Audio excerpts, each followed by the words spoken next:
I wouldn't be able to clear my name even if I jumped into the ocean. I didn't dare think further. The more I thought about it, the more terrified I became. Looking at Emily's messages, I didn't reply immediately. Almost 10 minutes had passed since I received the notification. I quickly made a decision in my mind. Since the messages said I would be framed, then I'd take this gamble. As long as I didn't appear in that operating room, no one could frame me. My eyes quickly scanned the ground. I immediately locked onto a spot in front of the emergency building, an uncovered manhole on the road surface. I pretended to hurry toward the emergency entrance.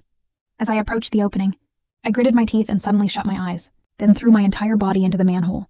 The sensation of weightlessness suddenly engulfed me. I instinctively tensed my body. The next second, I crashed heavily onto the hard cement floor at the bottom of the well. A dull thud. The impact shook my internal organs with pain.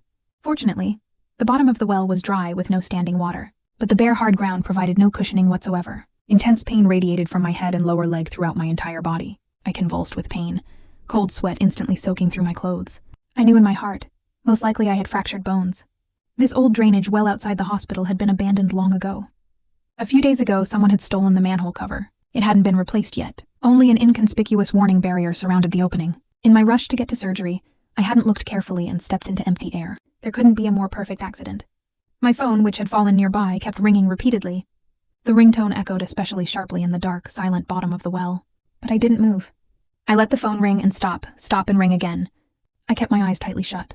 After all, how could an unconscious, comatose person answer a phone call? I just needed to wait quietly for someone to discover me. The longer this took, the better. 15 minutes later, construction workers arriving to install a new manhole cover reached the scene.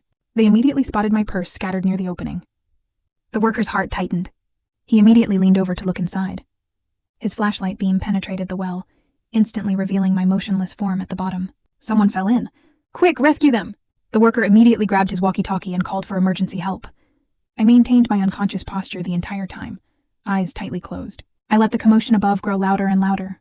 I could only hear countless footsteps and shouting from the opening. The crowd grew larger and larger.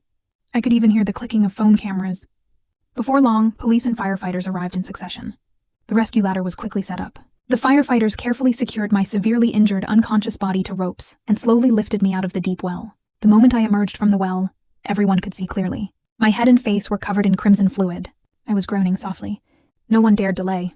They immediately carried me into the nearby emergency building. While I waited for rescue, through the floating messages, I learned what the original plot had been. Emily and I were classmates in medical school.